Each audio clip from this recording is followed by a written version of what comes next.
JJ, I saw there was one thing that I think MLB.com picked you for Rookie of the Year, and you put hashtag poison on it. Are you trying to not buy into the hype and just keep your focus on the work? That's a running joke from college. It's a term that our head coach over there now, Steve Sabins, who was the assistant when I was there, came up with. It's kind of just a thing. We started to get a lot of national attention, whether it was articles about me, my teammates, or just the team in general, and all the preseason stuff. That's what we'd label it, just poison. And I do believe it. It's cool to have people talk about you, but at the end of the day, you got to perform. And those guys who hyped you up will be the same ones that tear you down as soon as it goes bad. So you try to tune all that stuff out and just do the work that you can, and hopefully that comes true. JJ, how are you different as a player from when we talked to you in spring training last year? I think experience goes a long way. So I think the year of even simple things of learning how to travel, learning how to move when you got to move, and all that type of stuff is really big. And especially the travel on the Memphis side of things, it's tough. We fly really early in the mornings. You really don't have an off day in AAA, so it's a grind. And that aspect of just being through that is, I think, really the biggest thing for me. As a player, obviously I've tried to add some strength and some speed and all those type of things in the off season. But it's been pretty consistent training of just continuing to do what I do well and try to strive for a little bit better. But I would say, that experience and just my first full year is going to be a ton of experience that'll just help me be calmer next year. Hey, JJ, I know Liam Doyle's behind you, if you will, but he was up here yesterday talking about he's excited that he feels like the team is invested in the young guys, the future of the organization, and clearly you're part of that too. Can you put into words, I don't know if it's excitement or how would you describe being a part of the next Cardinals wave?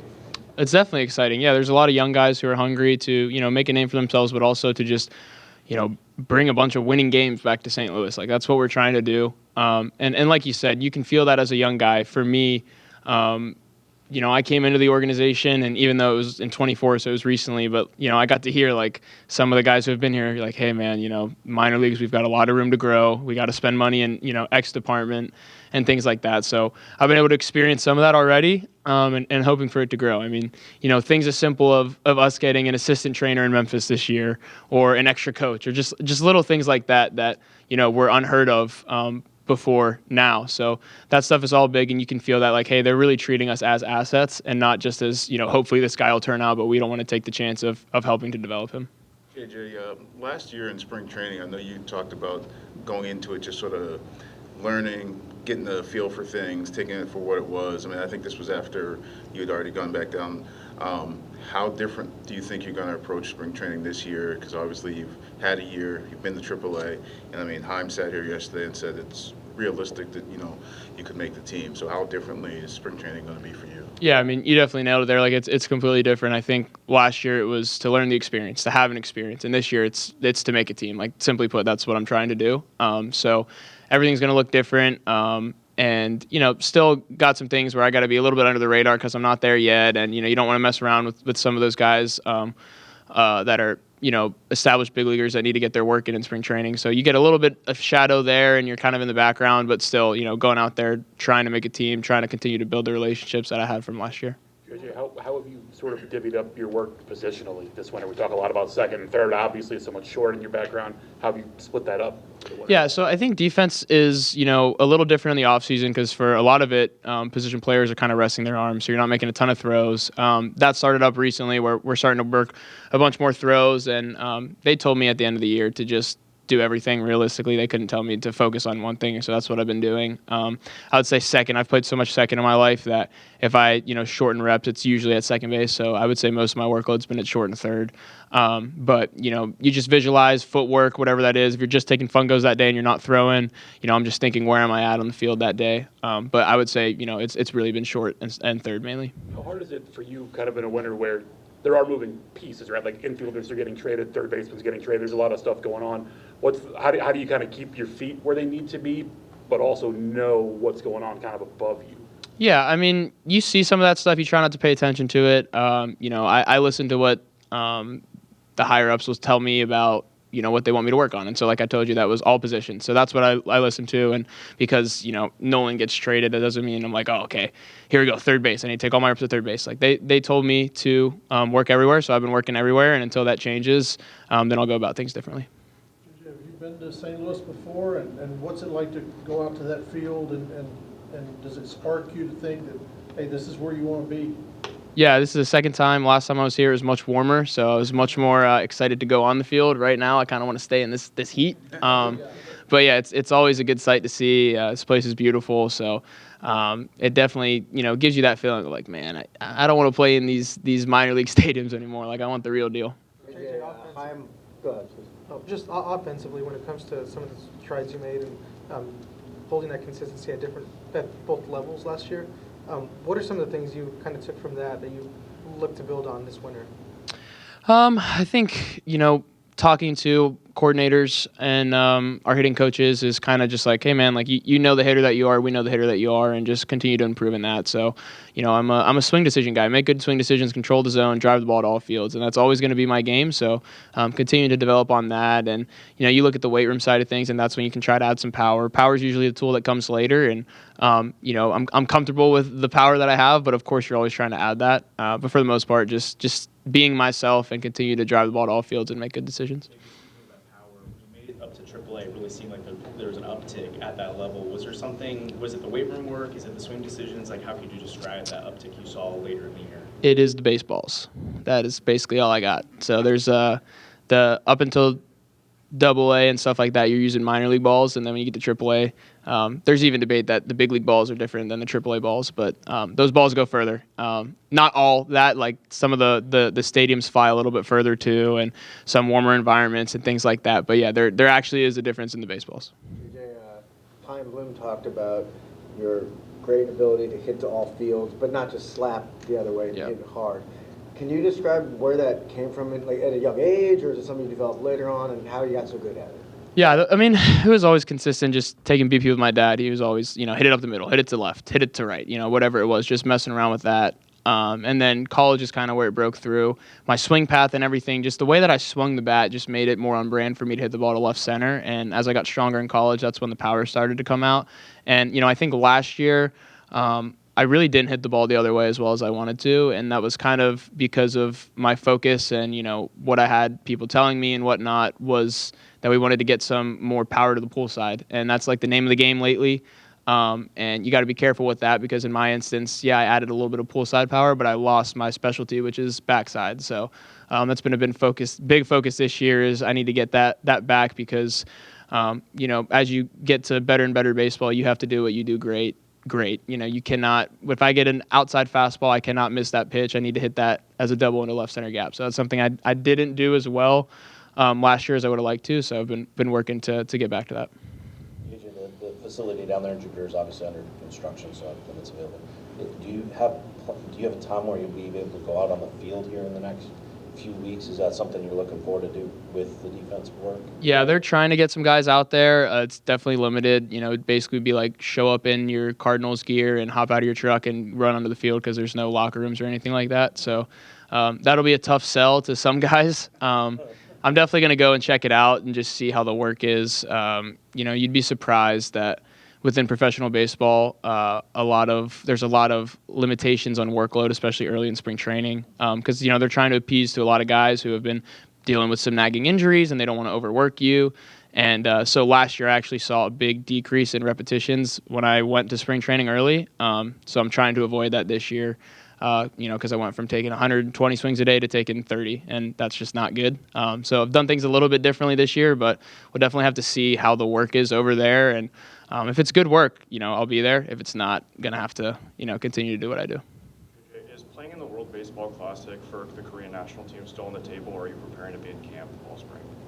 It is not. Unfortunately, I am not Korean enough. So you need a direct parent to be a citizen. And my grandma is the one who's a citizen. So I told my dad, technically, I believe he's still potentially eligible, so he'll have to do some things on that side to see if he can even gain citizenship. I'm like, Pops might need you here. But, yeah, it was a dream of mine, and, my grandma's getting old, so I really wanted to play for them just because I think it would, really, really mean a lot to her, but unfortunately won't be able to do it. JJ, the talk yesterday from Ollie Marmol was that with all of the changes to the veterans who have left the roster, that when it comes to leadership and when it comes to kind of how next year is going to function, it's a lot of open questions and kind of a group, leading as a group. As a young player trying to be a part of that, how do you kind of measure where you fit in that? I got to go about my business the way that I've always done. And, it's big when you have vocal leaders and sometimes you don't. But I think the biggest thing for those guys, if they haven't had that role yet, is to just lead by example. And, you want to follow what they do. So depending on how the work is, what they go about their business. And, with that being said, like we have guys like Lars who have been around for a little bit who, they know how to handle relationships and lead guys in the right direction. But as a group, we know what's right, we know what's wrong, we know about the way to go about our work and what we need to do. So my role is to just continue to do that, make sure I'm taking care of things on my end, but of course to respond to those guys that have been around a little bit longer and know the ropes. You were around a lot of sons of major league players and stuff like that growing up in Pittsburgh. How much did that help you assimilate to the major league game? You were around people who lived it their whole lives. Yeah, it was cool. I mean, my area, you even had Pirates that would just live in my suburb. So that was pretty cool. You could see them out. My mom would say, "Oh, there's Neil Walker," or blah, blah, blah, this and that. So that was always cool. But yeah, I played with Adam LaRoche's son and then Jack Wilson's son, Jacob, who's been having a terrific start to his career. So it was really cool to just see those guys in action and see what they're teaching their kids and then what my dad could take from that. And yeah, it made things maybe a little bit more real to think I have something to compare what pro life could potentially be and guys to look up to. So it was a blessing. Walker said yesterday, he said watching you, he's amazed at how relaxed you are in the box. Is that something that's always been the case for you? He said he wants to emulate how relaxed you are, and when he's relaxed, he hits better. Has that always been something with you? I think it's an ever-working process. You're always trying to find ways to slow the game down, and something that's definitely gotten better since I went to college, and that became more of, okay, how do I slow the game down? So still trying to grow in that area, but I think for me, I'm a lower effort swinger for the most part, and it's kind of rare these days because they just want you to swing as hard as you can and hit as many poolside homers as you can, and so that's not me, and that'll never be me. So I'm just more of a smooth swinging guy and, like I said, make good swing decisions. But that's where it all comes from. If you're twitchy or you're tense, you start to chase or you get frozen on fastballs down the middle and things like that. So, yeah, I'm definitely trying to be relaxed and just get ready to use my barrel. Is there a certain player that you try to model your game after or just emulate in all facets of the game? To say, I grew up a huge Kutch fan, so I used to do that little hip turn that he would do after he swung and got out of the box really quick. I did that all the time. And then, I played mainly second growing up, so I loved Altuve and Pedroia. I was always a smaller speed guy. Pedroia didn't have a ton of speed, but Altuve did. And so, those were guys that just had to play the game and do everything the right way. So I definitely looked up to them. And then from a hitting standpoint, swing-wise, I just loved Robinson Cano's swing. He was, my flashy guy that I looked up to. I had the hard workers. Not that he wasn't a hard worker, but you know what I'm saying. The grinder, 5'8", 5'9" guys that I looked up to, and then Cano was kind of the free swinging, showy guy out at second. That identity you talk about as being a hitter, in a game where a lot of people are told, hey, be full side power, swing for that. Have you had to kind of fight to maintain your identity? Is that something you have to commit to with all the coaches and input you get? Yeah, I think fight would be, could be the right word, could not be, but yeah, there's definitely a little bit when I got drafted into the organization, there was not a lot of talk about how well I hit the ball the other way. It was a lot of talk of how not good I hit the ball to the pool side. And so that's something that when you're faced with for the first time, it's shoot, I just came off hitting 450 in college, and I'm going to talk about how bad I am at hitting.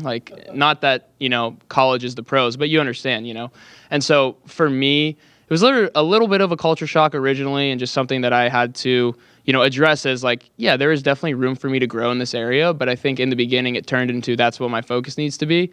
And I don't think that's the way that stuff should be handled. I think you should, and you'll hear, big leaguers say this for the most part. You need to focus on what you're good at. You have to do what you're good at. Mason Miller throws 104. He needs his fastball to be electric. And, of course, his slider and his changeup help him. But at the end of the day, that's his bread and butter. So I think that's the thing for me that I've had to be able to understand. Yeah, there's room to grow, but that doesn't mean that needs to be my full-on focus. And I think that poses a tough thing of talking to some high school guys that don't have necessarily that, production against really good competition as a college guy would, that they are going to listen to everything wholeheartedly, and that's where you can get some of those guys who get lost a little bit. And it's a dangerous game to just be focusing on what doesn't make you good. So I think there's definitely a little bit of that. So maybe fight is the right term. Did you find some support there over the past year, though, for not, like enhancing the type of hitter you are as opposed to changing it? Yeah, for sure. I think, through conversations with our department, was able to kind of get on the same page. And at the end of the day, these guys want to see you succeed. So everything that they're telling you, they think is going to help you. And that's the part of their job that is why I will never do it, is it's so hard because you could tell the same thing to 5 different guys and 2 of them might take it well and 3 of them might take it terribly. So that's an art in their job that they're ever developing, and it's very hard. So, when you have those conversations, you try not to take anything against it. You try to take everything as, this can help me, and just try to go about it the right way. But, definitely kind of like a tough scenario. I guess kind of related to that, when we talked to guys about the work they do with Casey at Springfield, that was a spot where a lot of guys like to do the rehab, to work through.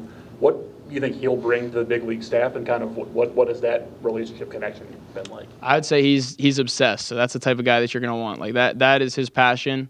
And I think what Casey does really well, at least in my experience, is he lets you talk. So there's a lot of guys out there, and I've been blessed here with the Cardinals to work with a ton of great hitting guys, but I spent a ton of time with Casey, and so for him, like, he let me ramble. Whatever was on my mind, he let me speak before he tried to address it, and I think you'll find that there's a lot of hitting coaches out there who do the opposite, and they're just constantly tweaking you and filling you with things in your thought, and never once do they take the time to be like, hey man, what do you think? And so that's where I think Casey's really good. But he doesn't let you boss over him. He knows what's good and what's not. So he knows how to go about that in a coaching way. But yeah, Casey is a great dude. A year ago, we asked Victor Scott about what it was like having you as a younger underclassman on West Virginia's campus, and he had glowing reviews. Do you remember what it was like to have Vic as a senior player, an older player?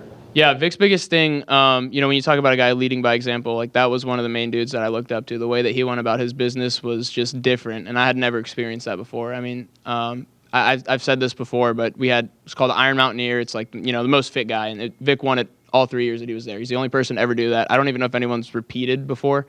I won the year he left, by the way, so that was the only chance I had. But that's what I got to experience firsthand. The dude is an absolute animal, and it's something I'll never forget. So I remember that deeply, and just in the weight room, running, in the cage, whatever it was. That's who that guy is, and that's still who he is. Do you have Argo on your Spotify Wrapped? We used to play it a little bit, but he was way more hidden back then. I didn't have it on my Wrapped. I'm actually kind of out of the rap scene. I don't listen to a ton of that, but yeah, he's just a cool dude. That's who he is. What are some more for JJ? Is the Iron Mountaineer kind of like a decathlon for? So basically, it's kind of like like a Hell Week or whatever. We call it the Big 12 Challenge, and you get 4 teams, and they just they put you through some stuff, and you gotta compete as a team, but within that they keep individual tracking, and whoever did the best throughout all of it wins. Obviously, trying to stay where your feet are, at all times, and try to stay present day by day, but also with the opportunity of opening day, just on the horizon. Have you heard about what opening day is like in St. Louis? Is that something you've kind of visualized or daydreamed about, or just kind of looking forward a little bit if you allow yourself to have that time to do so? Yeah, I would say you don't look too much into that type of stuff. I'm sure it's amazing. I haven't heard a ton of stories about it, but that's something obviously I want to experience sooner rather than later. So you work every day just hoping that type of thing will happen and you'll be there for that. But I can't say I know a ton about it.